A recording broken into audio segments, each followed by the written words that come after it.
Hey, what's going on, everyone? It is David Palmer, Leo King, and Rich Lopp here for the Awakening Experience. Today we'll be talking about the Four of Cups. What's going on, Rich? How are you? What's up, man? That was an interesting selection of cards there. I was trying to think of a card. I'm like, where have we not gone yet? Yeah. And then that card came up. Well, I mean, and I could feel it too for this crazy, energetic shitstorm that we've been through here lately. And I know everybody likes to say that, you know, every time a planet goes retrograde that it's crazy. And I try not to over dramatize it too much, but this one, coupled with the shit that I've been going through, has just been like really extra crazy. And like when I see this energy, there's actually several different ways that I like to look at it. Most of the time I kind of read it a little, not really the way the textbook says it. Most of the time when this comes out for me, I call it the silent treatment card. You know, they're giving you this. It reminds me of a little toddler pouting because he can't get his way. You know, like the 4 or 5 year old kid asks mommy, "Can I eat Oreos before dinner?" And she says, "No, you got to wait till after dinner." And he throws a little shit fit and goes and sits in the corner and pouts like that. That's kind of what it reminds me of, and how people tend to act that way in relationships when they don't get their way. You know, that's the most common way but there's actually about a good 4 or 5 totally different ways that I look at this. I think one of the most common ways that most readers read that is a missed opportunity, I think. How do you look at that? I mean, I look at it very similarly. I mean, to me, the divine's handing a cup and he doesn't want it. Yet it's what he wished for. So it's like, here's something that you wished for, but no, it's not good enough. I want better.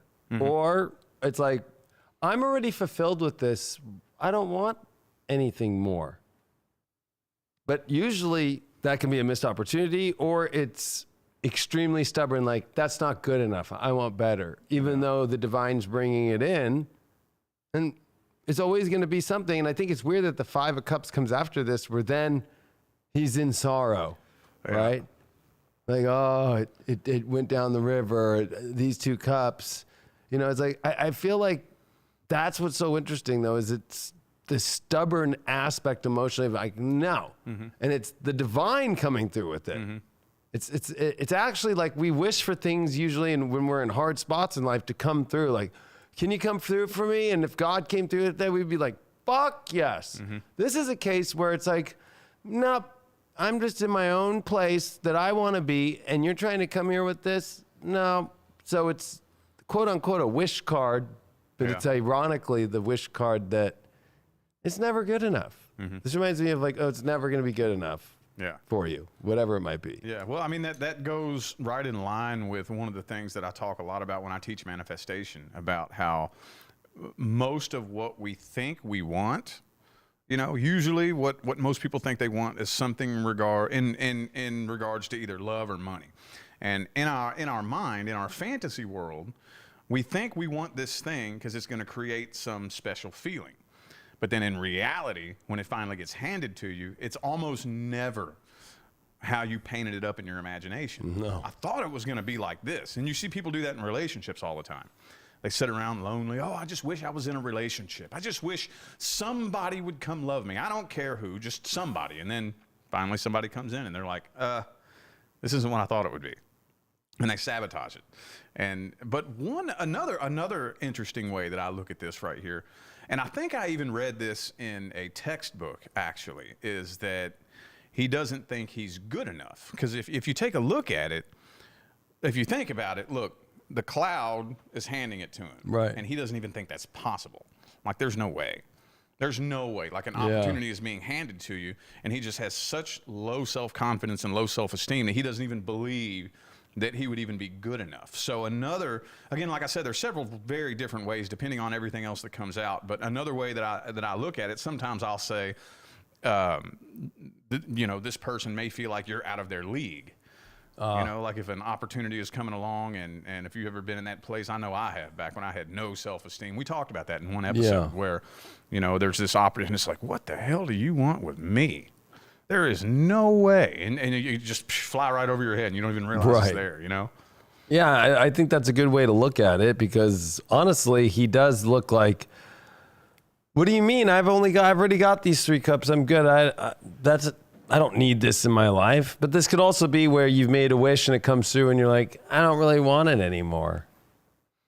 And I think that could bring into some weird things to where it's usually because maybe we have some other thing we want. So it's like, you got what you wished for, and then it's like, oh, but I really wanted it this way. But it's always the stepping stones to get where we need to in life. So it's almost like, I want to go to the beach. Oh, but there's stairs to get there. You know what I mean? It's like, well, I don't want to take the stairs. Somebody's got to carry me up there. Yeah. But there's the opportunity, and here's the stairs to get down to the beach. Mm-hmm. And it's like, well, I don't want to then. Yeah. So I feel like it gets stuck no matter what, because it is a place where he is stuck, and he also is upset. And when anybody crosses arms like this in body language, it means they're closed up. Mm-hmm. So no matter what it is, it's like the universe gives us gifts in all shapes, forms, experiences, life situations. If you're closed to them, it's just like you're not going to get anywhere. You're not going to get any of the benefits. You're not going to get any of the aspects that come. And that's why the sorrow comes after this card. Yeah. You know what that reminds me of? And I may be kind of paraphrasing this, but there's this, I think it's this little parable where there's this dude who's lost at sea, like on a raft. And he's like, God, please come save me. Please come save me. And then a boat comes along and offers, do you want some help? And he says, no, I'm waiting on God. And so the boat leaves. And then, you know, these other forms of help, like a helicopter comes down and says, here, you want some help? He says, no, I'm waiting on God. And then finally, the raft deflates and he drowns or something to that effect. And he dies and goes to heaven. He's like, God, why didn't you save me? And he said, I sent you a boat and a helicopter. Right. You know, that's kind of what that reminds me of. That's perfect you went there, because if you think the 3 of Cups comes before this, it's sociable, it's happy. So it's almost like when you expect to only get things from these people and they don't, but God's giving you something else. And you're like, I don't want it because I want it from this only. Mm-hmm. I want it from these people I had fun with, or the idea of the social life, or whatever it might be. Mm-hmm. But the universe is you're under a tree. That's the interesting part. And it's a yellow. And in tarot, the yellow is a positive color. And the bright colors, there's bright colors. That's what's interesting about this card. It's a bright moment, but you're the one who's not happy about the bright moment. There's something about the brightness that you don't like. So I feel like this is like in a spiritual way. I've always looked at this card as like forgetting about your own spiritual journey or even your awareness and being locked in the ego. Like, I'm not going to emotionally feel what's coming in. I just want it to look different because it's so attached to the physical, and he's not even looking at it. He's looking at the 3 cups in front of him. Mm-hmm. So it becomes to where it's like that ego emotional drive for only that, when the only way to truly manifest is it's a combination of both our own drive, our ambitions, our desires, but also how the universe presents us the ways to get there. Mm-hmm. It's a beautiful combination. But when you just are going to try and drive the fucking, I guess, you know, Joe Biden claims that he drove an 18-wheeler, but he didn't. You know, now it's like the 5 of Cups comes and he wishes that he did, but he tells people he did. Mm-hmm. He had an opportunity to, I don't know, but a school bus isn't an 18-wheeler. Yeah, no, that's exactly the epitome of where everybody messes up on the manifestation path, like what you just said, so up in their ego. Like, oh, I want it. I want this thing that I've never had before. But my ego, analytical thinking brain thinks it's going to figure out how it's supposed to happen, you know? And that's what so many people get wrapped up in. Like, well, how am I supposed to do it? So people usually either do one or two things. They'll either sit there and not move because they can't figure out how to do it, or they come up with a plan. It only has to happen this way. This is the only way it could happen. And it's like, dude, if you want to get to a place in life that's unlike anything you've ever experienced before, your ego brain is nothing but a record of past experiences. You're not going to be able to dig into a record of past experiences and dig up some information that's going to help you figure out how to create something you've never experienced before. Does that make any sense? Yeah. Yeah. So that's the epitome of this card right here. You know, like what you were just saying about how, you know, I want it, but it has to happen this way. It's like, well, then it's not going to happen for you. If you remain so closed off to it only being able to happen one way, you're never going to see that happen. or it'll happen. Like I remember when I wanted my first truck, but I had a truck when I was young, and then I got hooked on drugs. So then that thing had to get rid of it because it was too expensive. But then when I finally, after I started this business and everything, I was like, I fucking want a truck. And it was like, there was 4-wheel drive or there was 2-wheel drive, but I can get more with the 2-wheel drive. And I was all about just what I wanted in my own thing. And I was like creating the emotional, like, this is it. So I got the truck. It was great. Of course, I go to the desert all the time. So I was going through anxiety and panic after all the drug use, and I was done. I was sober doing this career for 4 years, and I was going to move to Lake Havasu City. And so I went out there and I looked at some homes, and on the way back, I was having a panic attack and anxiety attacks while I was driving back. So I'm like, I'm on Rice Road in the middle of nowhere, and I fucking pull off to the side of the road just to fucking stop driving because I was having a panic attack. And I was going to like take a piss and try and gather myself. It was quicksand. It was fucking sand this deep. Oh, shit. And I fucking remember the whole trip was just everything that was telling me not to move there and not to go there. But I was like, no. And the universe had offered me some other opportunities that weekend.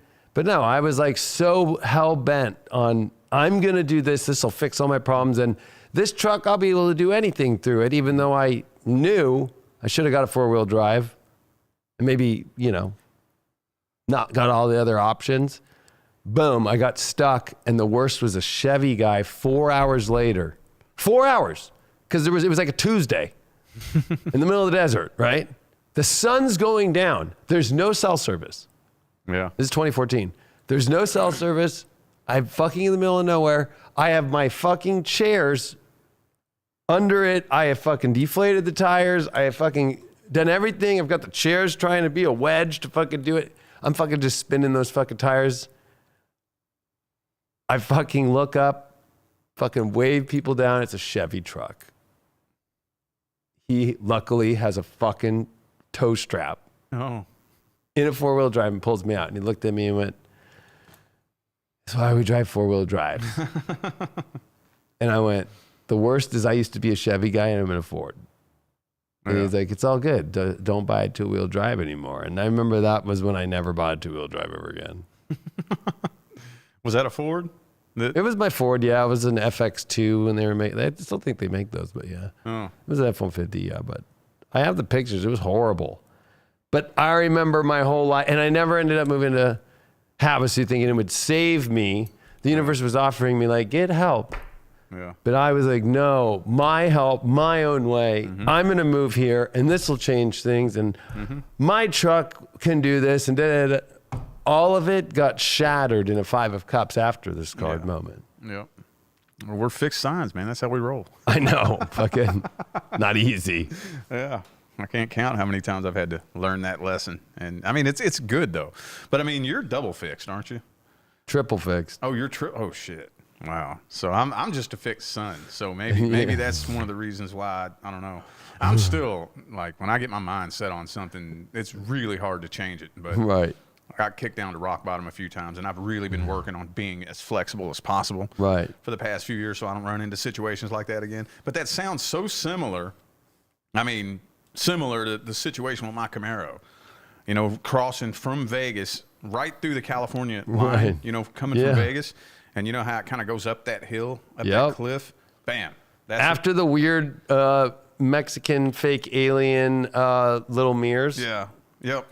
That they're trying to, I don't know what the fuck they're trying to do. Yep. Those fucking paper mache aliens, you know? And there was no cell service. I'm in this little Camaro, back seat, which you can't even really barely fit anybody in the back seat anyway. Packed full of whatever I could barely fit back there. And you had all the drinks in the cooler full. Yeah, and including, and my daughter was in the car, and my cat was in a kennel in the back seat. And we're stranded in the middle of the desert, no cell service. And I'm like, I don't know what to do. Luckily, a California state trooper who was so cool, dude. Right. This dude was cool as fuck, man. He pulled up and he was like, oh, you got to walk down there. Had to walk about 500 feet behind me over To the call box? Yeah, there was this big cliff edge that kind of came down, and I had to walk past that to get cell service so I could call my wife. But then even at that, the GPS gave the wrong location. So Right. she turned around and went back towards Vegas because the GPS told her I was still in Vegas. Wow. It was a fucking night. So I feel you on that. And it's all because I was so stubborn and hard-headed and refused to get rid of the Camaro when it was fucking up, you know? Yep. Yeah.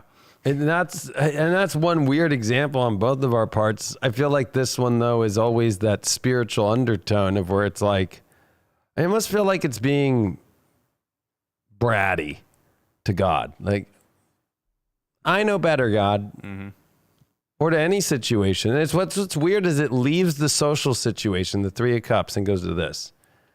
To where it almost could get influenced. Like, oh, this is how these people do it. So I don't want this cup that I had wished for because that doesn't look like the other people that I was with prior. Mm-hmm.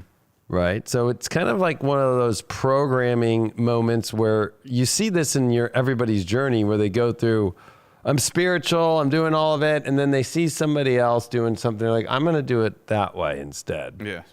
And then when the universe comes through, it kind of reminds me of like being a teenager. Like you were saying earlier, this card's kind of like being a young fucking teenager where it's like, well, yeah, the family's coming over, but I'm going to go hang out with my friends. This is lame. Mm-hmm. But grandma wasn't so lame a week ago. Yeah. You know what I mean? And like, that's where it's like that stubborn emotional shit. It kind of reminds me of like, all right, well, I guess you don't want it. So we'll manifest that for you. Yeah.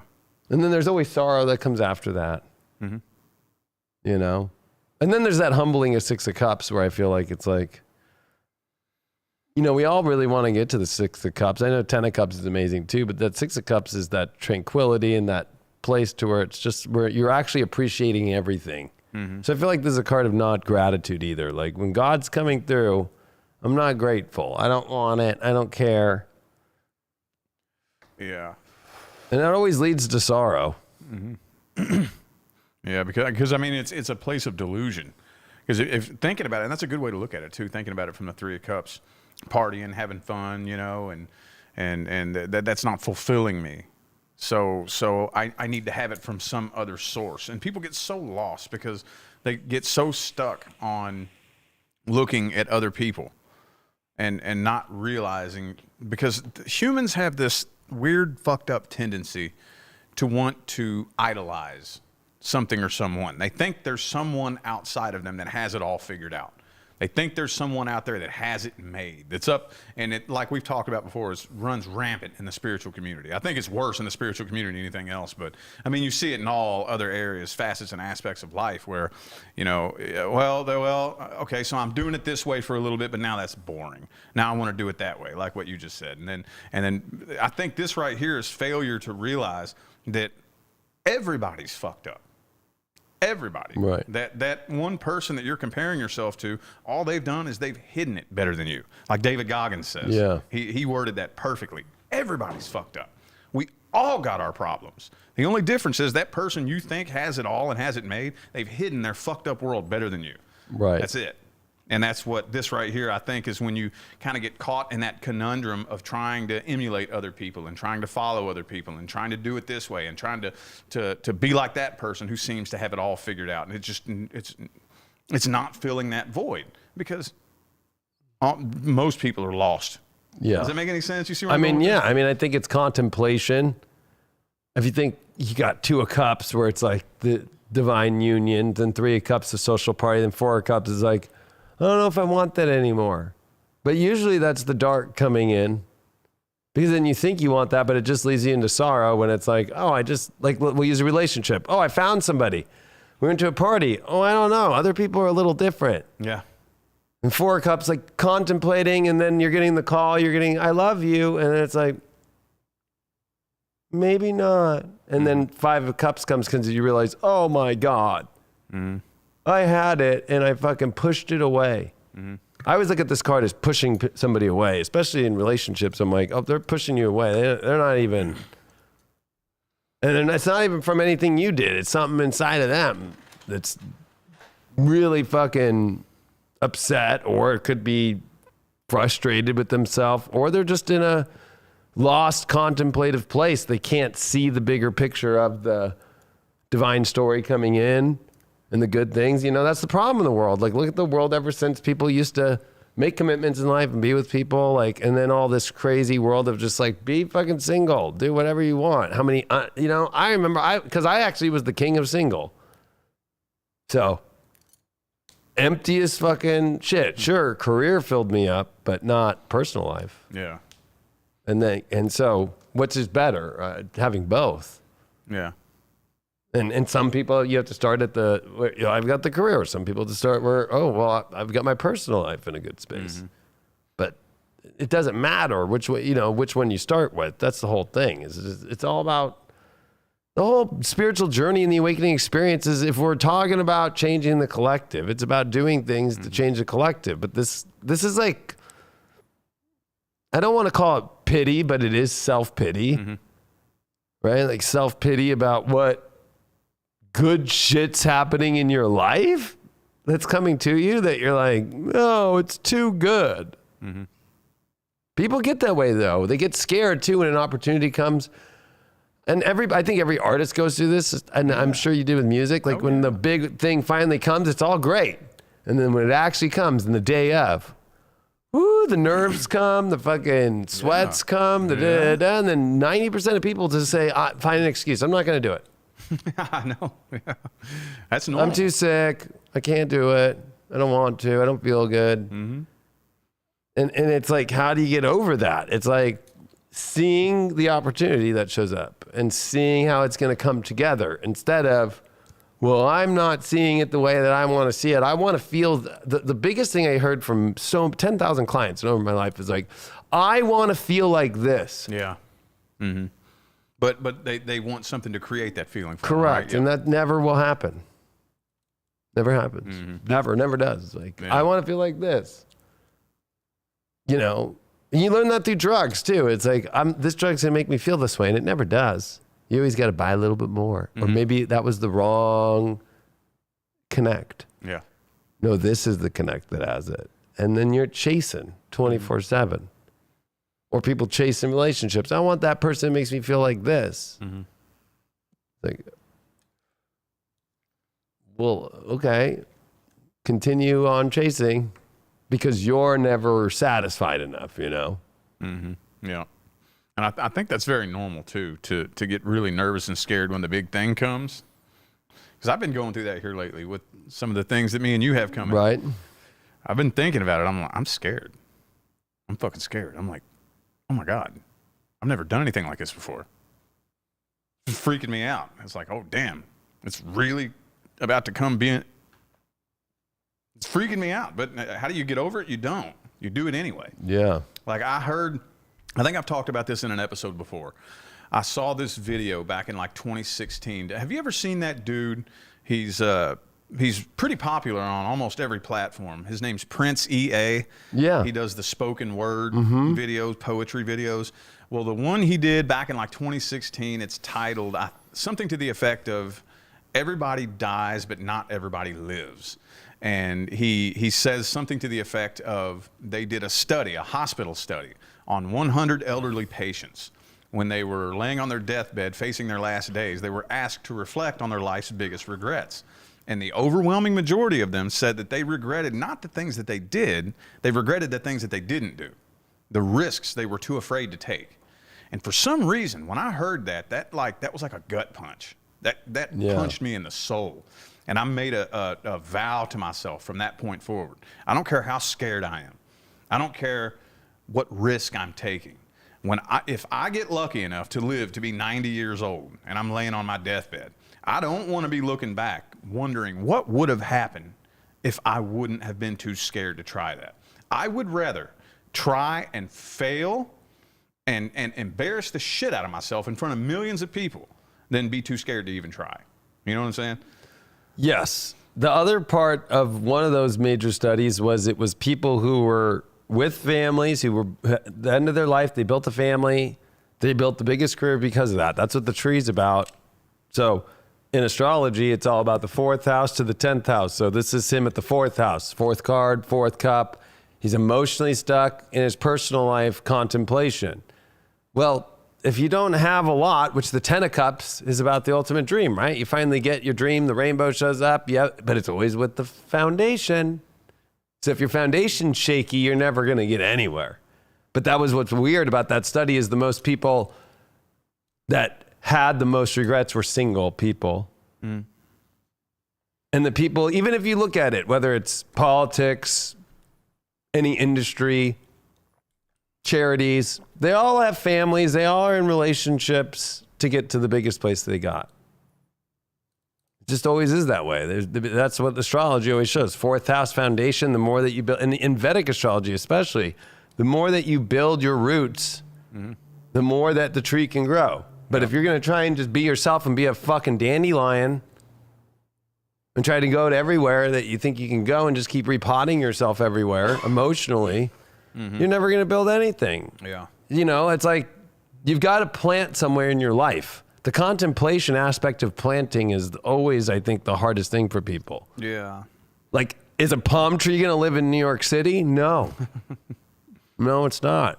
And the trickiest part about that too, and this is the line that I've been trying to walk in my career for the last 5 years, is that is true. You know, that in order to build that foundation, two people have to come together and be a team. But the hard part is getting people out of the vibration of lack and desperation. Because that's what's tricky. That's what the problem with relationships is today, is they're so desperate for a relationship. They need. And I'm not saying that relationships are not important. They're incredibly important. But if you're in that vibration of need, you're not a frequency match to that person. You're on the vibration of lack and need. So how the fuck? This is the conundrum I find myself in every single day. How do you explain to somebody how to get themselves out of that vibration of need and still keep the door open and make themselves available to their actual person and be willing to welcome that person in, but not settle for anything less? How do you understand where I'm coming from? Yeah, I think it comes from knowing the full objective and the humbling of that, you know, whether it's take away that kind of a relationship for a second. It's like, whether it's mentors or if you're in a business and you're working your way up the ladder, you never do it alone. Yeah. I think that's the whole, it's like, especially in social media today, there's that whole idea that like, look at, I made it. And I found this in the astrology community, especially just like people just they want to feel like I made it on my own. Well, you did. But you also had help along the way. So many people are terrified to give credit to where it is. So the same thing goes in relationships. So it's like, I want a relationship, but I also want my own life that is beyond the balance of where we all have our own life in a relationship. It's like, I want my own life. I want to make, and that's what I heard that one show I talked to you about. I was like, until I make this much amount of money, then I'll open myself up to love. Until I've made it to this place, I'll open myself to love. So everybody has a marker that they're missing, and then they're manifesting impossible feats because that marker comes at a determined time, and just based off the fundamental mechanics of the universe, the tree doesn't go from a seed to the fucking redwoods in a day. It just doesn't happen. So people are doing that. I can microwave the fucking seed the same way that those guys in Mexico from Peru paper mache'd an alien. They really wanted that alien out. Now, maybe it took them 6-7 years to figure out how to make it look that way.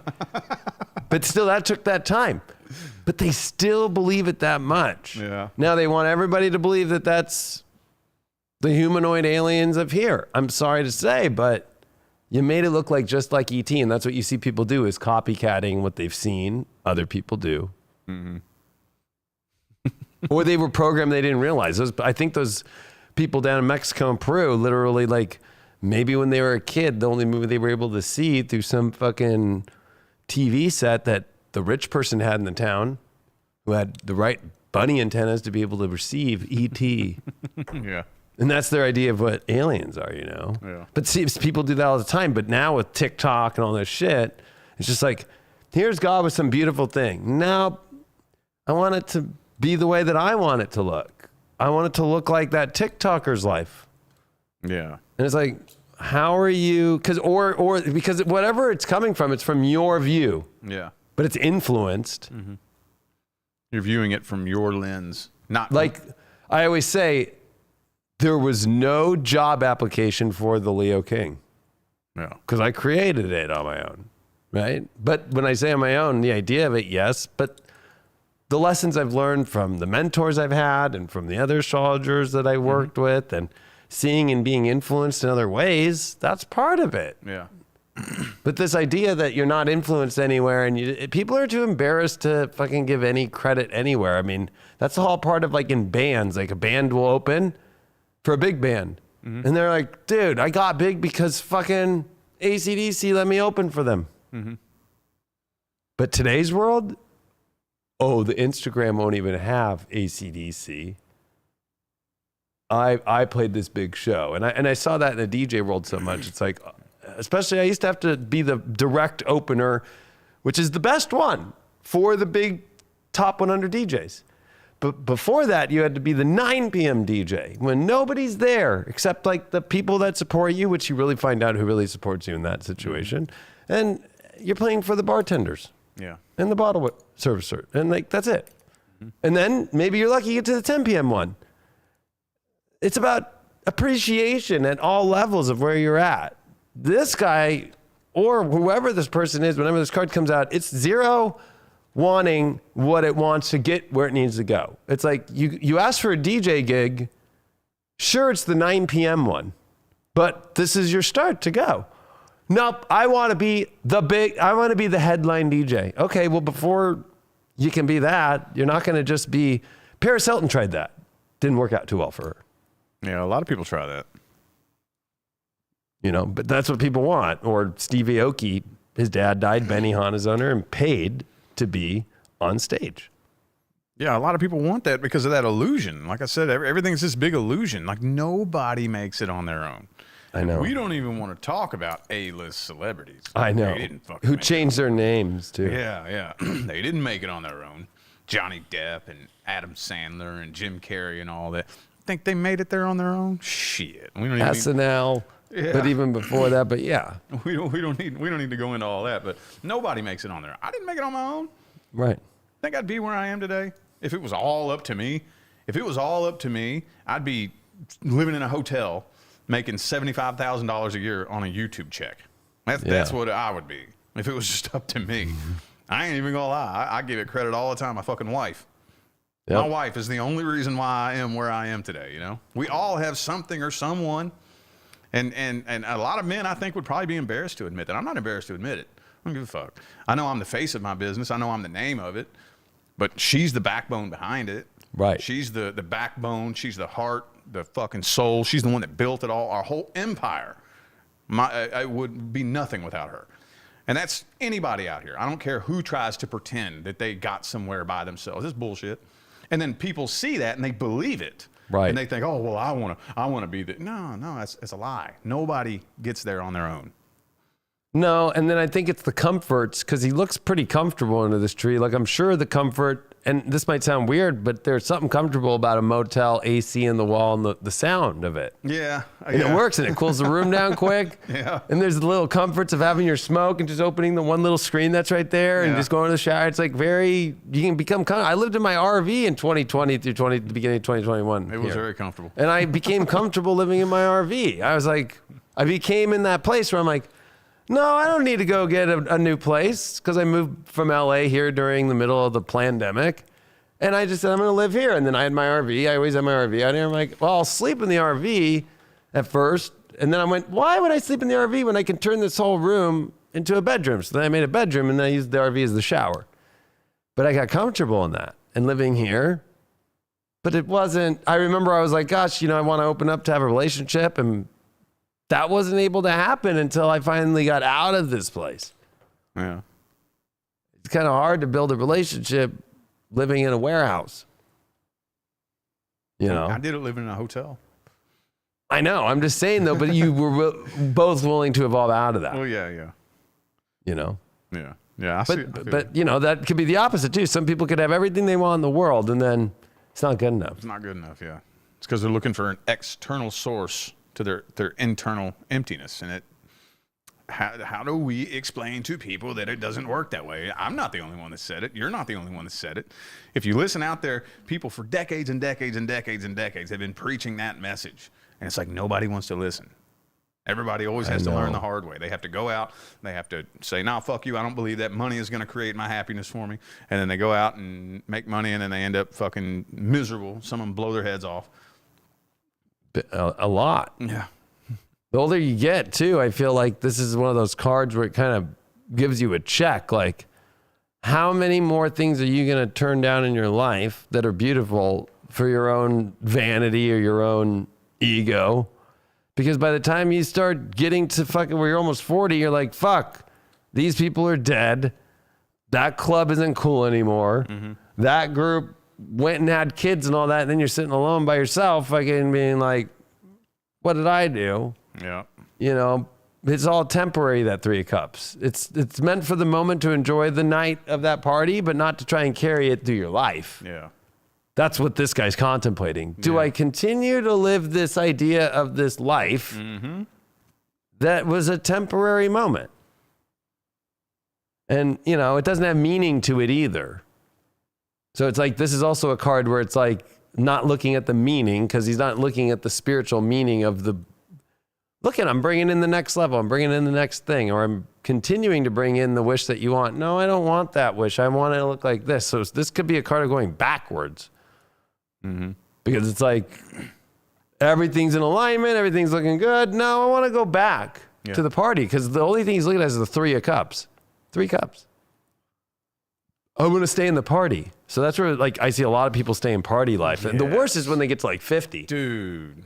And you're like, wow, you're still fucking, you know, you might as well be Ron Jeremy at this point, who right now is not looking too hot. You end up to where you can't even do the porns anymore. And then you're fucking at the Rainbow Bar, fucking getting the bar waitresses and all that to fucking put fucking shit in people's drinks to take them to a back room. Oh, shit, yeah. That's what he's accused of right now. Mm-hmm. You beat me to it, because that's exactly where I was going to go. You know, because over the past, like, 5 years of my life and all the evolution I've done, all the changing I've done, I don't know if you're like this, but I'm the type, sometimes I can get trapped in my own little bubble world in my mind, and I just assume that everybody else is doing what I'm doing. So if I'm learning manifestation, well, everybody must be. Obviously, common sense, why wouldn't you? You know, stuff like that. And then I'll go back sometimes and I'll think, oh man, I haven't heard of this. I haven't seen this person since I was 18. I wonder what they're doing now. They're 50 now and they're still doing the same shit. I know. And I'm like, what? You're still sitting in the same fucking spot, kicking it with the same fucking people, spinning in the same circles, doing the same shit you were doing back 20 years ago? 10, 15, 20 years ago? Like, what the fuck? And you see it a lot. A lot. Not just a few people, the overwhelming majority of people from my past who aren't dead are still sitting in the same spot. And it's like, wow, that's sad. Breaks my heart when I see it. Yeah, and there's so many successful people that, although there's really not, the honest truth is 1% of the population successful, right? Mm-hmm. But they all say it's the people that just want to go run towards the glam or whatever they think is going to be exciting, or the party and all that. And they don't want to do the work, and they don't want to focus on their foundation. They don't want to build a life of happiness. They just want to chase what is temporary. And then they get to their 40s, and then they're freaking out, and then their only goal at that point is Social Security. Is what? Social Security. Social Security. Which that's not even a guarantee anymore. So it's like, you know, everybody, it's basically a card of like, I'm going to undercut myself. I'm going to choose what's not the divine, trying to show all these opportunities. And that's the worst, is when you can't help people when even everybody else can see amazing opportunities coming your way. And then you're just like, no. And then at some point, you know, where you're working on a project or you're working in anything in life, you just have to at some point just be like, I guess you don't see it. So, and usually the universe pulls those people away fast because they're choosing that. It's like, nope, I'm not. It's like an invitation. God's like giving an invitation. You're like, nope, I'm still focused on yesterday.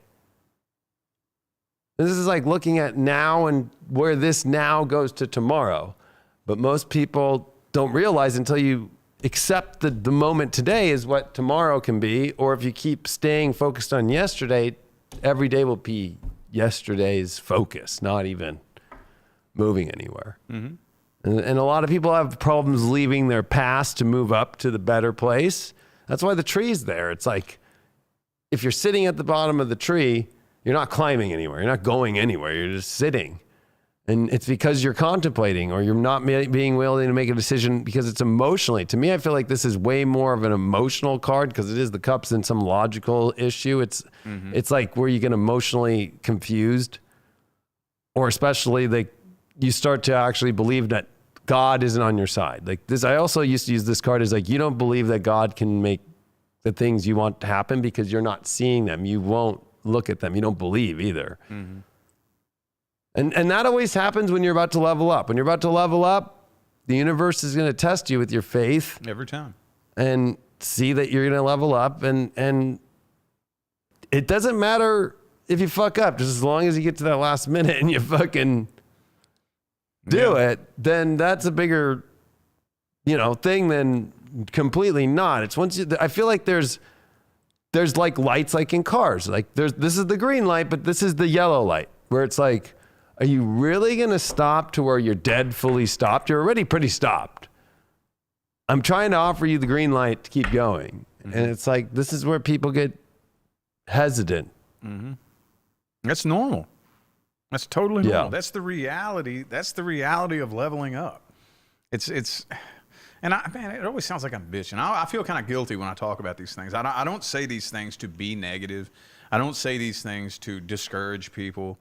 I say these things to shine light on things that lots of people don't talk about. Some people do, but when it comes to the little movement, the social media and the glam and look at my life and this and that, a very tiny percentage of people are talking about these things, where the reality of the path is that a lot of times it fucking sucks, especially when you're about to level up. I've never leveled up without a struggle. Every time, not just most of the time, not some of the times, every single time I've made a massive level up, there's been some kind of struggle, some kind of hard shit that I've had to go through before I made that level up. Every single time. Either it's something that I put myself through willingly or something that the universe throws at me. And I've tripped and fell and landed on my face many, many times. And that's normal. But people just, they just see what all the other people put out there of what they want you to see, and they believe that. They believe in this fantasy fairy tale land of floating on a cloud up to the top of the mountain and it's not fucking real. It's like playing Mario, and all you want to do is take the fucking vine up to the top and run in the clouds and get all the coins and miss the whole level and go down. By the time that you get to the boss, Koopa, you don't know how to do anything and you get destroyed. But I feel like for this card, I think you brought it like when it throws something at you, it could be a gift that you don't want to like. If somebody doesn't want to be with you and that gift is, hey, accept the emotion even though you don't like it. No, I don't want to. I want to make them like me. Then you're already fucked at that point. If somebody doesn't want to be with you, or if some situation happens where it's like not the way that you want to feel, but it's going to give you the better truth and it's going to give you the ultimate place to where you need to go, you have to learn to accept it. This is a card of learning to accept what's coming at you, whether it's everything's a gift. That's the card. This is the card of everything's a gift. No matter if it looks like you said, the leveling up, it might not seem like a gift at the moment, but it's whether you give up or not. It's when you give up, you lose. Mm-hmm. Instead of like, all right, I'm taking this gift, this is a struggle right now, or this is a weird situation, or this is not going well then guess what? You're accepting the gift, and then the universe works its magic, and everything adjusts itself, and then fucking you see on the... This is the problem, is I feel like this card is in such hesitation because it's trying to determine the future outcome when it's the past. Once we've reached the outcome that we can reflect back and go, that's why that shit happened. Yes. That's why that shit happened. Yes. you know, and you can't do that unless you get on the journey. But if you're going to just sit around and just being, woe is me about my life and I want it to be some other place, so you're going to destroy your life. This is the card of I'm going to self-destroy my life and not take the gift. Yeah. Yeah. And I mean, also too, well, no, you actually nailed it right there. That's like everything you just talked about is the epitome of what I teach people. And once you learn how to utilize that consciously, it doesn't make the path easier, but it makes it easier to trust, if that makes sense. Yeah. And it's very, very normal to look back on the past. I mean, I go through these phases and these periods where I'll look back on a chapter from my past and kind of miss it with, you know, but it's like that's the past. I'm not going back to that. Even if I tried to go back to that, I couldn't. You are not due to repeat a past experience. If you repeat a past cycle, it's because you're stupid and you haven't learned your lesson yet. Yeah. You don't come here to repeat past cycles. That's just all there is to it. If you're repeating something from your past, it's because you haven't learned something yet, you know? Yeah. So, yeah, that's very normal with the up-leveling process. Very, very normal. And it also, too, taking into account duality. Because people make the mistake of trying to chase happiness. You don't chase happiness. Happiness comes. You do the hard work, because you can either have pain first and pleasure later, or pleasure first and pain later. Right. And what most people want is they want pleasure first. So they're chasing pleasure. That's why the universe throws pain at you. That's why whenever you chase the pain, chase the hard work, you do the hard shit first, that's when you're rewarded later. You see what I'm saying? Yeah, I think this card actually is a visual display of how the universe brings us our gifts. If you erase the guy in the tree, it's like how it works. Mm-hmm. But when we get in this space and we become, no, fuck that. I don't want to deal with any of that shit. Well, okay, the universe is going to give you nothing to deal with. And that's painful. There's nothing more painful in the world than just being alone and all by yourself and with a vision, and you just want to continue to keep being that way. And that's a pattern that people get stuck in all the time. Many people don't even make it past this card in their life. Mm-hmm. You know, they actually feel like they're doing great because they continue to do the whole, nope, I'm waiting for something better to come, even though what's better coming than what the divine is giving you. Yeah. It's like, no, I will make something better. It's like, good luck. You're in the cups world. You're just going to go fall in 7 of cups. You're going to go, good luck. Yeah. That's what's kind of weird is if you double this card, it gets to the 8 of cups to where it walks away from everything. So as it's really frustrated and pissed about what's coming in, it's like it didn't accept it. So maybe part of the 8 of cups is accepting the thing that you wanted emotionally, because the 7 of cups is all about your vision of how it should be and whatever dream that you're trying to reach for because you don't even know. It's whenever you get stuck in this is how it's going to look fully. You can have those visual aspects, but then there's that, all right, let's see what the universe works. Like I wanted to be a DJ and I was an astrologer. And then the universe said, no, you can be a DJ, but you got to be an astrologer full time. Yeah. That was hard. That was I still say that. My goal, I never saw being a professional astrologer on this level. I never saw building a spiritual TV network. That was not in my visions. Yeah.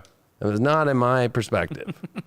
It was not on my radar at all. And at first I was like, fuck this shit. You mean to tell me that the only way I'm going to make it after being a reality show star and doing all this shit and being a DJ, that's not going to be the road? Yeah. It's so that funny I can still do those things, but that's not how my bread and butter of my spiritual work here. Because this is, to me, a light worker card of like, are you ready to take your spiritual mission, or are you going to live in your program matrix reality of how you want it to be? Yeah. I mean, I have the exact same story. And I still struggle with it. And if you want me to be 100% honest with you, I still struggle with it. There's still days where I got to tap myself in the head because my ego did not want to be a fucking tarot card reader. That's not what I wanted to do. And in a way, sometimes if I think about it too hard, it still kind of embarrasses me to this day. I didn't want to do that. It was a hobby of mine that I kept secret. Right. It was a secret. I'd be watching tarot videos on YouTube, and if I heard somebody walking up, I'd turn it off real quick. I didn't want nobody knowing I was into that.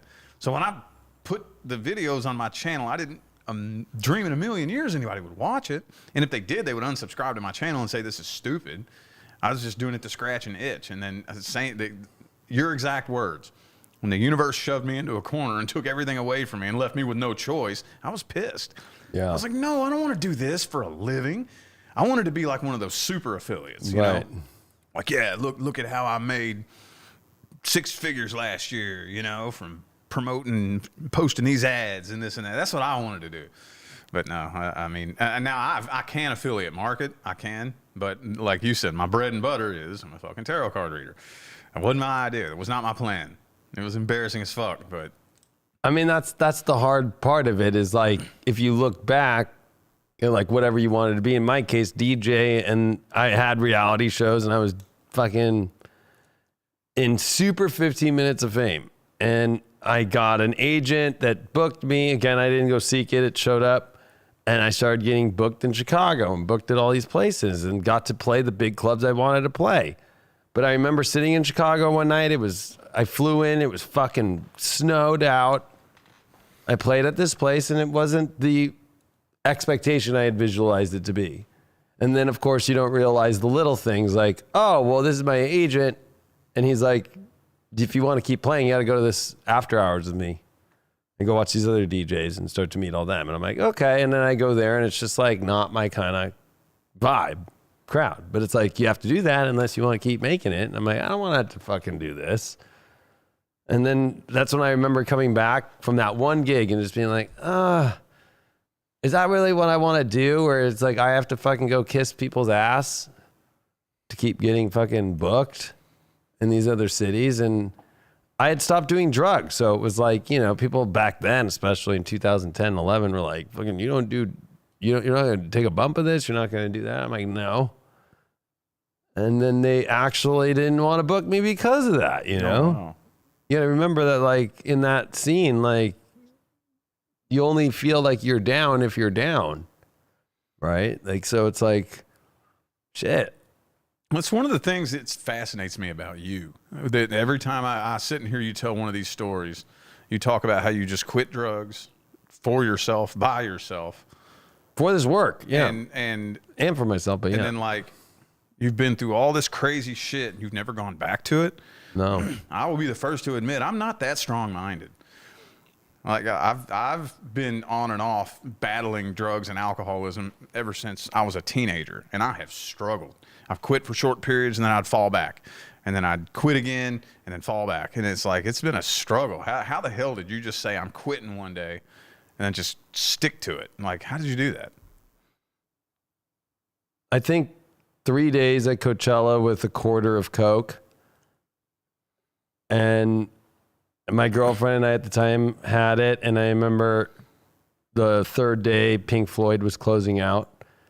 And so I finally had my dream to see Pink Floyd live, which is hard, you know, and Roger Waters and his show and to see the Prism and fucking, it was hard to enjoy it because I was 3 days on Coke. No. Right. And I remember being like, you're in the polo field, so it's fucking grass and dirt. So I wasn't one of those ravers that wore a fucking beanie or a mask for this dirt. Like, I just fucking would rough it out. And I remember I couldn't even blow anything out of my nose. You know what I mean? And I just felt like a Coke badger, like, and I fucking took the rest of the bag and I fucking threw it in the fucking porta potty. So I'm not touching that shit anymore. And then I had quit meth because already I had talked about that story, like the effect it was having on my brother and his friends and the way I was being seen. And then in my personal life, had my dream life, my dream job, and everything started falling apart. I had to lose the truck because I couldn't afford it because I was spending so much on drugs. And then I thought I was making money by selling it, but really I was putting more into my own self and then just getting lost. So by the time I had reached 2011 and I was in this famous place in my life, DJ, but halfway ass doing the astrology, just doing readings on psychic hotlines and shit. But that's where I was the most feeling alive, feeling like my calling, and then making that leap that I went under a waterfall in Pasadena. I hiked all the way up there and I fucking got under this waterfall and I said, God, I will do this every day. As long as you just provide for me so I can just feel like I can make it through my life. Because I was not even on paycheck to paycheck. I was more like on recycling cans, recycling shit, Coinstar, a gig here that gave me enough cash for that month, but then there's always something to pay back or whatever. And fucking, I just wanted a life where I wasn't in that place. And so I made a commitment to do this work every day, and I started a video every day.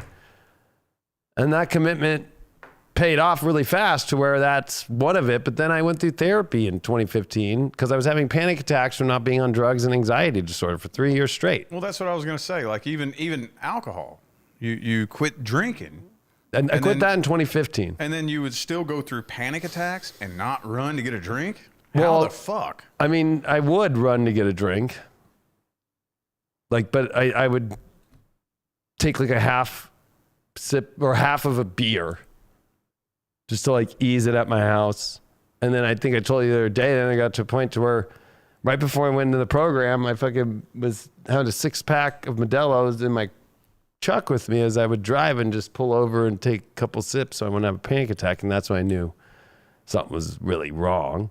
So then I went to the outpatient behavioral facility here at St. Joseph's. And that was this moment, the gift that I did not want to take that I accepted.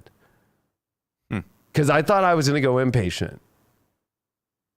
So when they go there, they evaluate you and they tell you right beforehand, like, hey, if we evaluate you and we think that you should be inpatient, you're going to go inpatient. I've been inpatient twice. So you know, but I've never been inpatient. But so anyway, I got evaluated and they literally were like, you're anything but crazy. You have really bad panic disorder and we want to go deep into this for 5 weeks to get you an official diagnosis. And in there, that's when they put me on meds. So I went on Klonopin right away and then they put me on Adderall and fucking, that 5 weeks is the best 5 weeks of my life. 4 hours a day. And then I would leave at noon and do my life. And then go back at 8 in the morning for 5 weeks. And then that's where I found my therapist. And then my first psychiatrist, he was the head of psychiatry there. And then I've been in therapy for 8 years every week. So that's where I give a lot of, that was the best change of my whole life. And I remember I was too afraid to tell the spiritual community that I was on meds for a long time. Yeah. Because there's so much judgment around meds. Yet, everybody was saying in those couple first years, 2015, near the August 2015 is when I went on the meds. Actually, it was like July 27th, but it's like, okay, like you watch my videos from prior to that moment, and more people are like in touch with what I was saying after. And that's when everything in my life started going in the right direction. I started manifesting to where I could get to this place, you know what I mean? But it's my therapy every week. So the same dedication I do a video every day is the same I do my therapy every week. You know, and that therapy I talk about so much for 8 years every day that or every week that you get to a place to where you're just like, you're able to go through the situations. You're able to see what you could have done different on your own. That's the best thing about therapy. It's not like a therapist is telling you what to do. A therapist is helping you see for yourself. Well, I guess what I'm kind of referring to, because I've struggled with so many mental problems my whole life, you know, and suicide and depression and whatnot. And I have sometimes, and I'm much better today than I used to be. But like even still sometimes today, I'll struggle a little bit when that one thought will just run off. And like if I'm going through something rough, it'll just take off running and pull me down, pull me under. So it's like whenever I see somebody who can be going through something real rough like that, and you just pull yourself out of it, that's fascinating. I've been working on that for. I mean, I am on meds. Yeah, but I mean, still. Imagine me off of meds. So is it mainly? Are you saying it's mainly the meds, or? Well, I would say that the meds fucking changed my life, but mixed with the therapy, because the meds, once they started working for those first 2 weeks of the program, I was still battling the panic disorder. I was still, even though I was on Klonopin, I was like preparing for a panic attack, even though the meds have to take a while to kind of start, especially Klonopin's more long acting. Yeah. So it's like, it was like, fuck. I had to battle through that for years. I had to go do exposure therapy, where my therapist and I would talk about a place where I had a panic attack, and we'd talk about it for weeks, and then I would finally go back to that restaurant where I had a panic attack, where I'm stuck in the middle of a booth. And I'd have to put myself back in that situation and get through it and trust that the work that I've done, the understanding that I'm not going to have a panic attack, that it's okay to be in that space. Even going back on that road that I just talked about earlier where I got stuck on. I had one of the worst panic attacks of my life there. I had to pull over and then I got stuck and then I couldn't go anywhere for 4 hours until the sun was about to set, and thank God somebody showed up, but to go back on that road and drive. Yeah. And it was weird because I was in a truck. So every time I'm in a truck, and I've owned so many trucks, I still have that reoccurring thought that will come back that I still, doesn't matter if I'm on the med or not, have to tell myself, no, that's not going to happen. So I've had to rewire my brain through 8 years of therapy and exposure therapy and talking and knowing when the thought comes, that's not going to happen. And I've had many, I can't even count how many times, oh my God, a thought of a panic attack's about to happen. And nope, that's not going to happen. And knowing how to talk myself through. And then my therapist, who's still my therapist, he used to do what's called drama therapy, where you get other people in your group to act out somebody's problem or issue. So then everybody becomes the people that you tell to be, and then you reenact the situation. So going to a program was the best thing I ever had in my life. Most people are afraid to own that. They think, oh my God, you're so fucked up you had to go to a behavioral health place. To be honest with you, I wish they had that in high school. I wish they had that to help people today. I mean, 5 weeks where you have 12 psychologists and 4 psychiatrists, and they're all evaluating you in not like a weird way, in a very positive way. And then you're in a group where you can hear other people's stories and you're like, oh, I'm not that crazy. Yeah. Right? Or, oh man, I really empathize with that person. Like, shit, that is deep. And then watching people, I always talk about this story, but one day I'm in there and there was windows, of course. I'm like looking out, waiting for the fucking first session. And this guy that I kind of became friends with in there, he had really bad bipolar, like bipolar 1 on the manic side more. But of course they go manic depressive. So he did a bunch of fucking meth that night, had an episode, didn't take his lithium, fucking went out, fucked a hooker. His wife and his kids were at home. And then he came there straight from being with the hooker. And he's like, David, dude, like my wife's probably going to come crashing through this door. Like, can I say it was with you last night? Right? Yeah. And I'm just like, no. We're in here to fucking own our shit, bro. Like, if you're fucking having a manic episode, like, because they put me through the bipolar program because they were like, he's obviously probably bipolar, probably. Yeah. And after I went through 2 weeks of that, that's when they were like, you're not bipolar. I was like, oh, thank God. You know, because that was the funny part is I'm sitting there helping the bipolar people. Yeah. And that my life has never had a crash that stopped. A bipolar person is somebody who gets so either manic or depressive because the mania goes so high to hypomania. Then what happens is they do all these crazy things, and then the crash, they always have to burn bridges. Yeah. And so then they don't have a lot of people left in their life. So you always see them they don't talk to their parents much. They don't have a lot of friends. They don't have all this because that depressive aspect comes, and they always do some crazy instinctual, I'm just going to fucking burn the whole bridge. Mm-hmm. And then they don't have many people left in their life. So then they don't become that successful usually or whatever, right? They always fall into the trap of they burn every bridge in their life, where it's like, I have never burned my bridges to where I can keep going in my life. And everybody I still talk to, I don't have somebody where it's like, nobody will be like, I'll never talk to that person again. Yeah. Right? Like, it's like, that's the shit you learn in there that's so incredible. Changed my life. And especially once the psychiatrist is like, listen, if you're going to be on this bed, you can't drink alcohol. You want to fuck up your liver. So I made the choice. I didn't sit and hesitate, although I would admit I sat in this place for 3 years. And I remember that was the one thing I was the most afraid of, was going on meds. Yet that was the one answer. Well, I mean, I've had so many of those programs that I've been in and out of my whole life. I was sent to my first child psychologist when I was 4. But even my whole life, all throughout my teenage years and my 20s, I've been in and out of all these programs. But I just had such a problem when I was younger where I was just so rebellious, and I would fight against it. And I would abuse any medication that they gave me.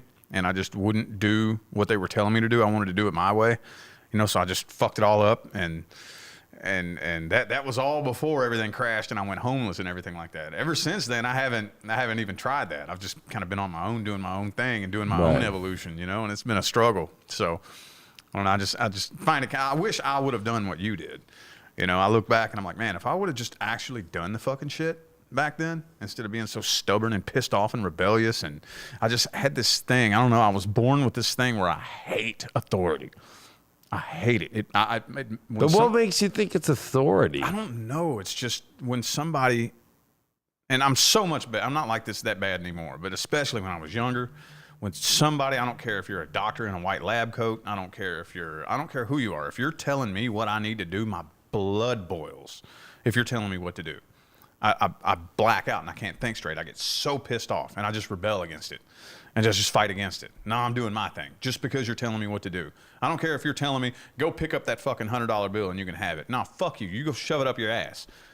Just because you told me to do it. Like I was that bad when I was younger. And I look back and I have a lot of regrets because I wonder if it was, I mean, did it all go down the way it should have gone down to lead me to where I am today? Or could I be further along today if I would have just got with the fucking we all program? have our things, right? I was opposite, right? So I was somebody who, somebody could tell me what to do, and whether I want to do it or not, I wouldn't feel affected or by it. It's just like, because I don't feel like anybody does control. You choose to be controlled. Yeah. Like, you know, like, so, but I also didn't have a crazy childhood, you know, like, Yeah. so I mean, and that's another blessing that I'm very blessed with. My parents divorced, but that was when I got to see who they were as people. That's the one bright side of divorce. I think I don't want to ever give a bright side to it, but I'm saying if you had to find a bright side, is like the parent mask comes off and I got to meet my mom, Esther, and I got to meet my dad, Larry. And then I had a stepdad right away, and he was awesome and got me into jet skiing and did all this shit. So I don't know. It was like a very my dad would still go to Christmases with my mom and her new husband, and he would bring in his girlfriends at the time. And so it was very that way. But when I went to the program, it wasn't like I felt like they were going to control me. Sure, I was afraid of going impatient, though, feeling like you're going to have full control of my hours and my day. But I was at a point where I was suffering so bad. I'm like, I'm surrendered. And it's so funny, whenever you fully surrender, the worst that you think is going to happen never does. Yeah. If anything, there was not one. I think part of the healing was I was so afraid to go there, to go through that, the embarrassing part of like, fuck, I'm going to be that person. If I really go back, I haven't thought about this in a long time.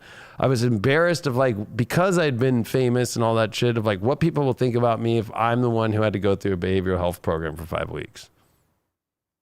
The same way as like, you know, I walked around like being afraid to tell people that my parents were divorced in high school because girls wouldn't date you.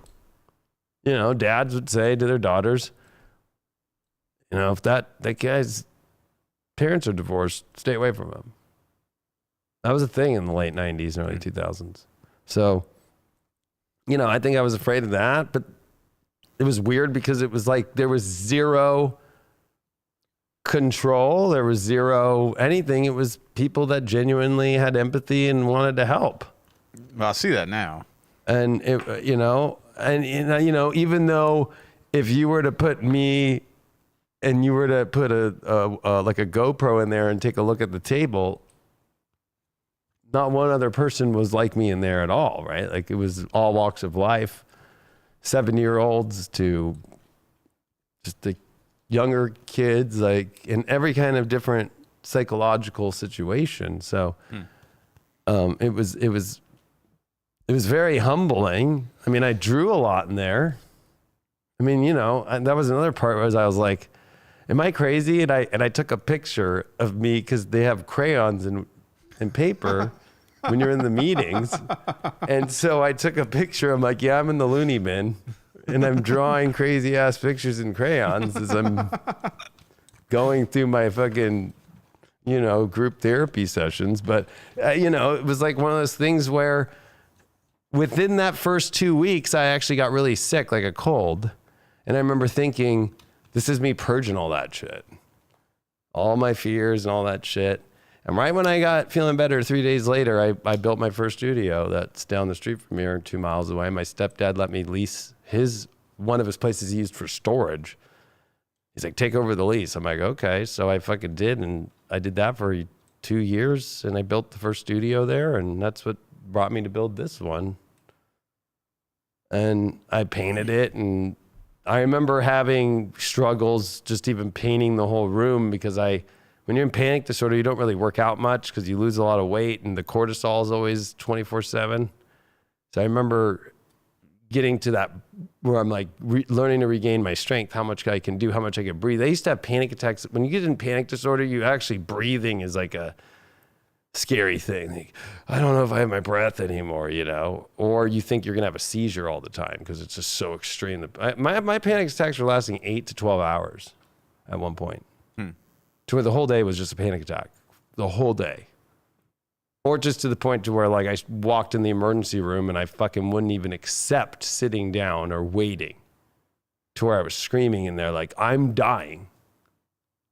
And then that's when I thought I was being poisoned because it feels like poison when you're numbing out and you're fucking, when you get real deep into panic disorder for years, it becomes to where you feel like you're being poisoned. That's the only way I could describe it. So I'm like, where's the poison medicine? I don't even know if there is poison medicine. And that's when the fucking ER doctor fucking injected me. And I'm like, that's what it is, huh? And he's like, I just gave you 1 milligram of Ativan direct IV. You have panic disorder. You need to go get help.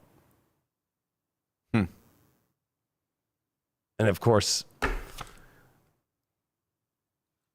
I feel better now. 2 days go by, fucking another panic attack. You know what I mean? Like, It's like, that's a tough cycle. That's a fucking hard one.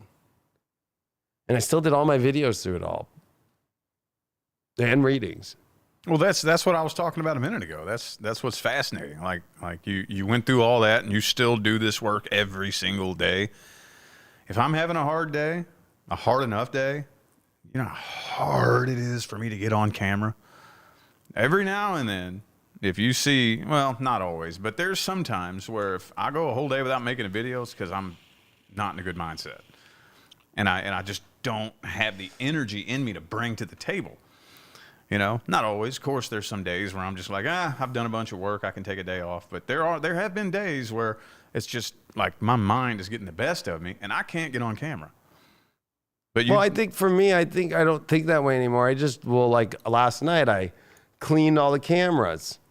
They needed super cleaning and going through the lenses and cleaning up this whole studio and the back part and all this shit and the floors and the refrigerator and all these things until I felt like, okay, I got enough energy out of me to where I'm like, let's just do the video. So sometimes I'm the same way where I'm like, I don't feel like doing a video right now. You can't force creativity. Yeah. You know? But I have kind of made this place like a churning, like, all right, sit down, fucking Alex, get that going, let's go. That makes it easier because I think half of it is just to set it all up and do it and get ready and fucking, all right. But once you click a record and you're on, you don't think that anymore. Yeah, it is kind of weird. It's the whole, and that's what this card is, right? Like, I don't want to have to go through some situation, even though it's great. It's like, I know I'd rather sit here under the tree and fucking be unhappy that I have to do it, even though it's a beautiful thing. You know? It's like maybe you want to do something else and like your brother or your sister's getting married and it's awesome. But you're like, oh, I would rather be doing this.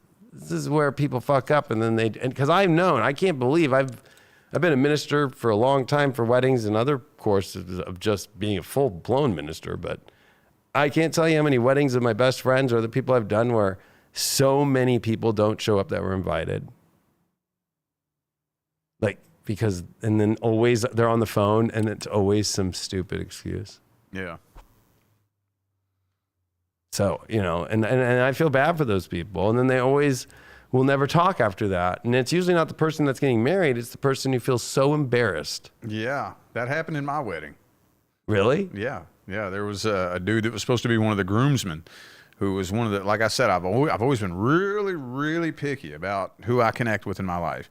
And I had a couple of people who were going to be groomsmen at the wedding, and one of them in particular, well, actually two of them. One of them I had a falling out with, but this one dude, his wife bailed out, and he was so embarrassed. And he, you know, apologized a million times, and I was like, oh, okay. All right, it's like that then, and she just backed away, and we haven't talked since then. So that happened to me. It happens. Yeah, you could tell he was really embarrassed. He felt stupid. It wasn't his idea. He wanted to be there, you know, but his wife backed out. And it was because she thought she had COVID. You know, we're like, we're not scared of that. We're not afraid of that. Come on, show up. If you want to wear a mask, you can. Right. We're not legally allowed to tell you to take your mask off during that time. You know, that's what the venue said. Like, if people want to wear a mask, they can. They don't have to. But if they do, you're not allowed to tell them to take it off. So I told him, I was like, if you want to wear a mask, go ahead, I guess, but you don't have to. We're not scared of that. And we don't know if that's the reason that she actually backed out, or if she was just making I think COVID was the #1 excuse for people who love excuses. Yeah. Oh, I don't have to go to work. I can Zoom. Yeah. Oh, whatever it might be. It was like the ultimate excuse to not have to do things for people. I was the opposite. I was like, everybody's just sitting under a tree contemplating what to do. This is the epic moment. I fucking looked at that fucking thing, looked at those 3 cups and went, I'll take the cup. Yeah. You know? It was fucking great. I think that's the problem, though, is the excuse element. And there's an excuse. This is a good excuse card. There's always an excuse for something good. There's never an excuse for anything bad. That's always when you're in an upset, angry place. And so you just want to make excuses for something bad that's happened. But you always have to look to the moment to where the excuses you made of when the good things were showing up first. Mm-hmm. That's kind of like a weird way to look at it, but I think that's always true. You know, whenever there's an excuse for a bad thing, it was always the excuse you gave for the good thing you didn't take. An excuse is what, as to why the bad thing happened? Yeah, like let's say somebody's unhappy with something that they're in their life. Well, were they doing the work when the opportunities came? Oh, yeah. And then they get to a place to where then they're not happy. They're not looking at, no, you can't make an excuse and be upset when you should be more upset at all the opportunities that you've been doing that you didn't take. But that's too embarrassing to take. And nobody wants to take that in life. So then they project that onto other people or to themselves and become self-criticism of themselves or whatever it might be. Mm-hmm. But it's always like, you have those, #1 thing I always see in people that always fucking want to make it, and especially in spirituality, it's like, oh, you still haven't figured out how to make videos? You know what I mean? Like, oh, you still haven't figured out how to do that?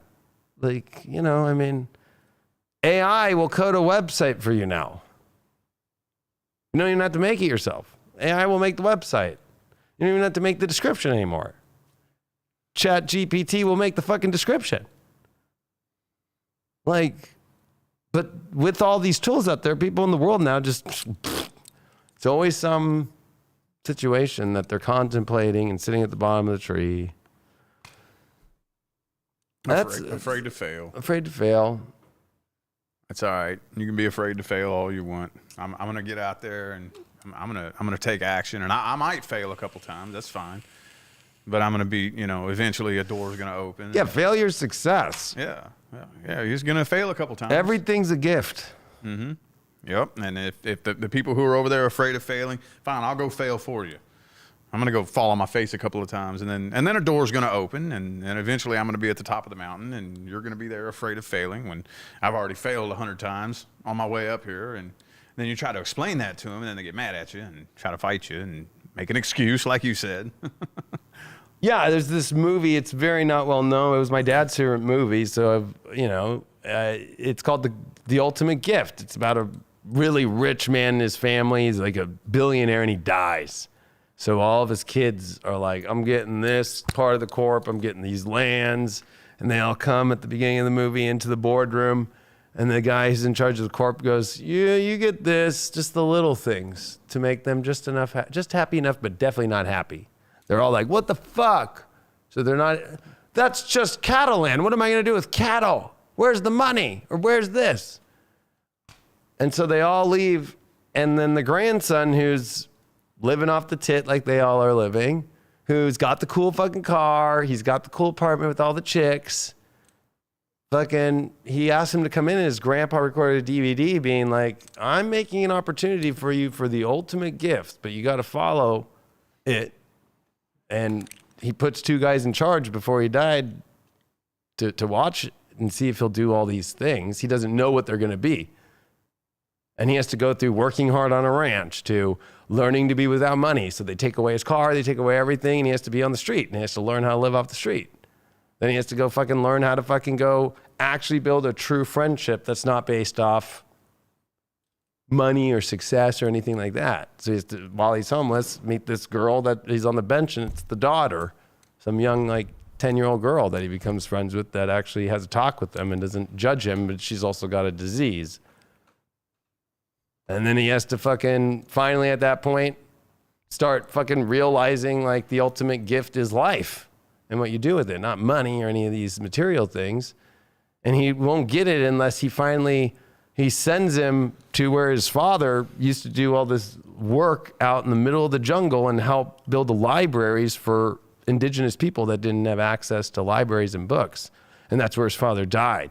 And he always had a fucking chip on his shoulder because he hated his grandpa because he thought it was his grandpa's, reason for his dad dying. But when he goes out there, he realizes that his dad loved it so much and wanted to go on an adventure and took a plane. That plane crashed on the wrong side of the fucking jungle where there's all the fucking diamond mining and all these other fucking crazy drug fucking cartels. And they killed him. And then he wants to go himself and fucking see where it happened. And the guy goes, oh, I wouldn't go over there. And he ends up getting caught by the same guys and has to fucking actually, wasn't part of it, survive when they're about to kill him. And he gets held hostage for like 60 days. And he breaks himself out and gets through. And then he realizes all the shit that was just so stupid himself. When he gets back, he fucking doesn't even care about the gift anymore. He just was appreciative of it all. And that's finally when the grandfather cries, and even though he's dead, and gives him all the billions of dollars, whatever he wants to use. And he goes and builds a children's fucking health facility and does all these great things and does anything but the idea of the cool life. A great movie. That sounds good.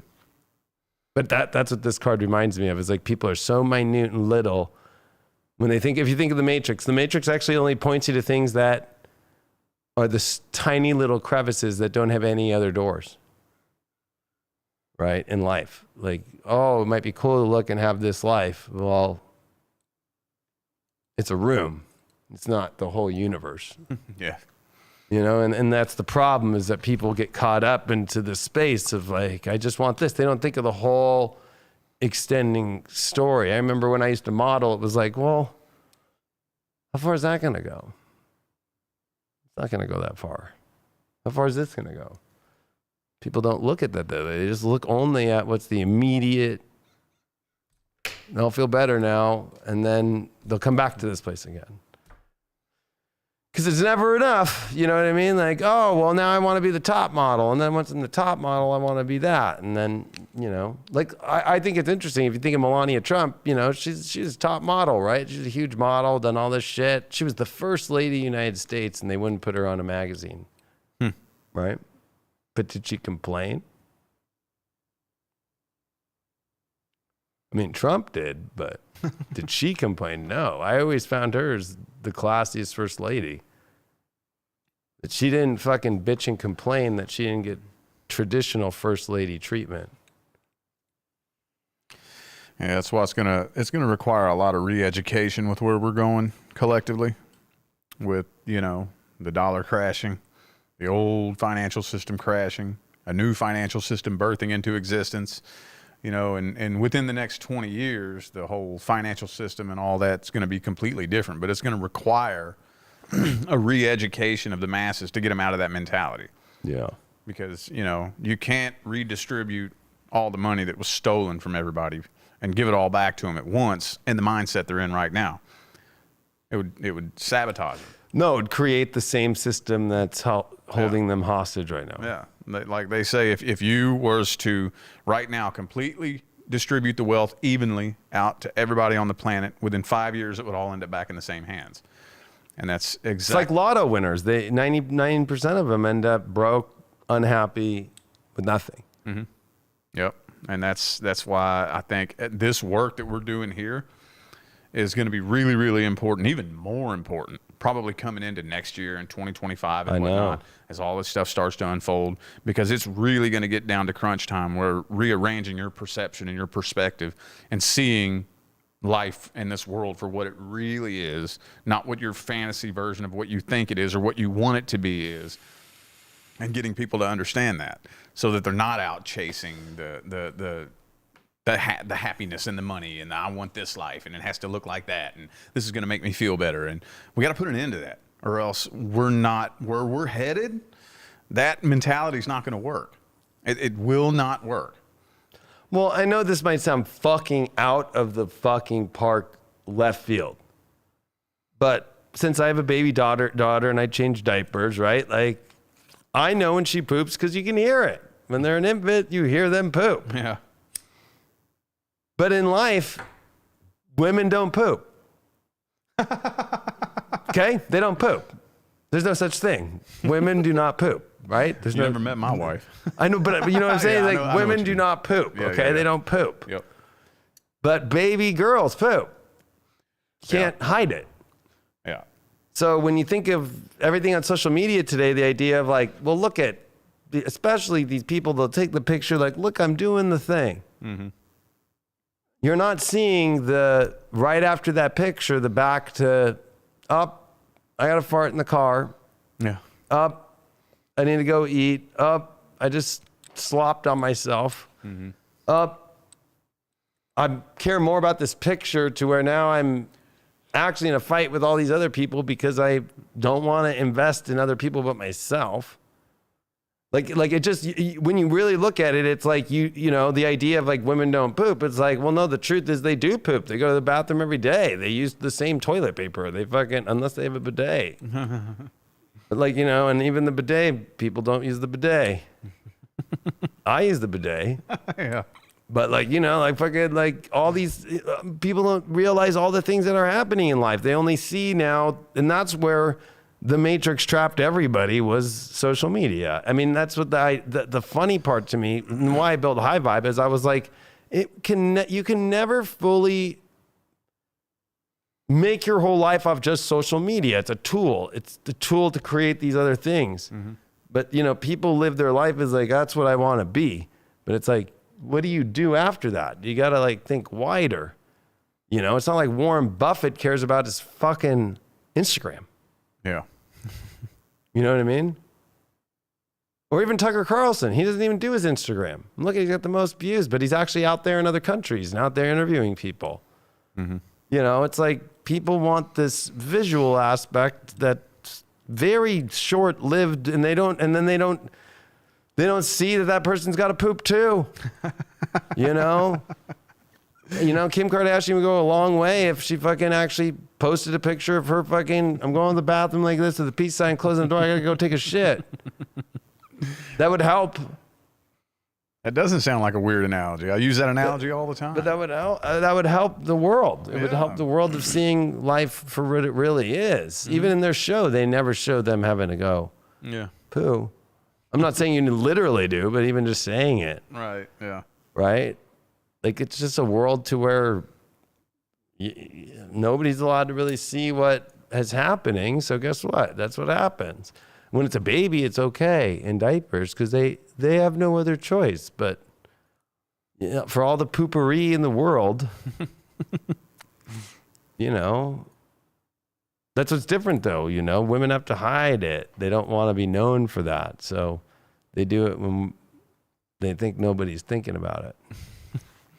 Yeah, that's the epitome of how this whole world is built. And we're eventually going to shatter that illusion. We're entering into the age of Aquarius where the illusions will be no more. And I think it's going to kind of happen by default anyway, because people like me and you, we can sit here and talk about it and we can explain it and whatnot. But I mean, eventually I think that it's getting to the point to where illusions are shattering anyway. And you see it happening because people are going crazy. They're going crazy because they're desperately trying to hold on to the illusion while the veil is coming down. But they don't want the veil to come down. They're trying to keep the veil up, but it's not. It's coming down, and they're going crazy because they want to hold on to that old world, that old illusion so bad. But their eyes are opening, and they're not reacting to it very well. No, I mean, look at gas prices. Did you see that shit right now? You haven't seen gas? It's $6.50 for a gallon right now everywhere. I don't look at it. When I pull up I know, but I'm just saying though, like people are flipping. Oh yeah. You know, It's like, this is part of the wake up, you know? Yeah. But then there's the delusion where people see something and then they don't think of that shit. You know, I didn't include that into my vision of my life, and how I didn't include this, or I didn't.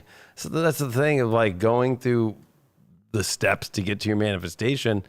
You're always going to get thrown something you don't like that you have to accept. Like, oh, I have to pay taxes, or oh, I have to pay for building insurance. Oh, I have to pay for fucking workers' comp insurance. Oh, I have to pay, right? Like all these things most people don't take in consideration. And then everybody tries to make shortcuts. Mm-hmm. This is like the shortcut master. He's like, I don't want to have to go through all that. I want the shortcut. It's like, sorry, there's no shortcut, you know? Yep. Like, yep. They'll either learn the hard way or they'll listen to us, listen to what we have to say, and do the work. That's what this is all about. It's all about doing the work. yeah, I mean, there's others too that are talking about doing the work, but I would say that number has shrank dramatically. A lot of people have made it again a clout thing, and something that you just, you know, create some sort of list and just do it and you're fine. Or don't share their own shit. You know, they get to some sort of line and they won't share, you know, because they're afraid of that being used against them. Especially that's academia world, right? They could do no wrong. Their life was perfect. Yeah. It's like, really? Well, eventually those people are going to fall and crash. That's the world that we're going into. We're going into a whole system, not just the financial system, but every system is changing. From the financial system to the education system, big pharma, the food industry. 15 years from today, everything that you or I have ever known about being a human on planet Earth is going to be totally different. Yep. And that clout bullshit, that, you know, look at me and look at my imaginary life and be jealous of me, they're going to crash and burn. That will be no more. So maybe we're just going to have to wait till that happens before people open their fucking eyes. I don't know. Yeah, and I think you can't care what people think about you. Somebody in here saying I look wasted. All right. Couldn't tell you. I mean, I could tell you the last time I was wasted. It was sometime in 2015, and I didn't even get wasted. So it would have to be more like 2013 because I was just using drinking to get through anxiety. But like last time I actually got wasted was like 2013. I drank 24 beers in a night. 24 pack of fucking Coors Light at a festival. That was the last time I got wasted. So it's kind of sad, but you can't worry about that shit. Yeah. Well, I'm sitting here doing the work and you're sitting on a fucking keyboard. Like, you just can't show up and do this or talk about this wasted. Yeah. It's just like, I'm sorry that you're not seeing me in like fucking Leo King like mode. This is like a very intense time in life. We're all doing the work. So there's moments where you'll see different parts of every person. Mm-hmm. It's been very heavy. Yeah, it's been very heavy. So that's life. Mm-hmm. Yeah. But we are doing the Euphoric Equinox event that will be here at the High Vibe TV studios. Tickets are available. People are already buying them. Rich and Leigh are doing their own session on people. There's only a couple left. Mm-hmm. And then we've got tickets for $30, and then we have VIP experience for $75, or you can live stream it for $15. Go to highvibe.tv, click on Equinox, which is at the top. So truly appreciate it. I'm looking forward to it. It's going to be awesome. And we look forward to seeing you here. Or are you going to miss Rich sing live? Yeah, I'm going to be on stage. We're going to be doing our show live. We're going to be doing a lot of things, but that's one of the cool things is because Alex, Mr. fucking producer extraordinaire, we can actually record Rich, do a couple of his songs, fucking badass, and with a live audience. Yeah, that'll be cool. And I know that was asking a lot for you. I mean, you know, that's this card. You chose the cup. I got to get back into it at some point. I mean, a lot of people don't know that about me, but I am a musician, and I have been my whole life. And I've been feeling guilty for like the last 5 years because I've let so much of my talent just go to waste. So I've been feeling like this nudge. I got to start doing something with it. I just got to find that passion.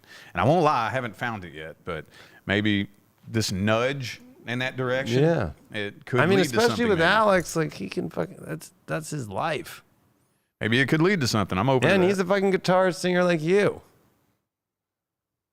I'm down. I'm Like open. that's how the universe, that's the signs of shit, right? Where I'm like, when Alex got on board here and I'm like, and I told him that you did that shit and he was like, what? That's, you know what I do. And I'm like, dude, and then you had brought your guitar in and you're like, yeah, I just never got it. And I watch old videos where you're like fucking pissed at the fucking camera and the fucking microphone not being able to record it. And even the music videos you did weren't off the recordings that you really wanted to do, but you did it anyway. Yeah. So I just was like, well, fuck, we're doing an event. He just moved his whole studio here. Fucking, we have the equipment. Let's just record it till you get a badass recording. And if it's good, it's bad, it's whatever. At least it's fucking recorded and then it makes you you gotta keep going. I'm down. You know? But you're fucking badass with a fucking cell phone microphone from 2011. You know what I mean? And made music videos off that shit. Yeah. Think about that. Back in the good old days. Actually, that was 2010. That was a long Yeah, time. 2010. So, but you know what I mean, though? But like, if you're that good with that, Yeah. Yeah. I got to find the passion again. I've been wanting to buy a guitar and an amp and an effects processor, but I keep putting it off. I keep saying I'll get one for Christmas this year, and then Christmas rolls around. I'm like, nah, I don't want that. I'll get it for Christmas next year. And it's just been for the past like 3 or 4 years now. I've been saying I'm going to get an electric guitar with an amp and effects processor. Nah, I'll do it next year, and I just still haven't done it. So I don't know. Maybe this push in this direction will push me into something, and I'll start doing it. I mean, I can already see it now. Rich Lopp, fucking with the electric guitar, you singing with a bonsai tree next to you. Combine both hobbies. Maybe. That'd be badass. All right, everyone. Much love to you all. See you on the next one, and hope to see you here on Friday or on the live stream. Bye. Peace.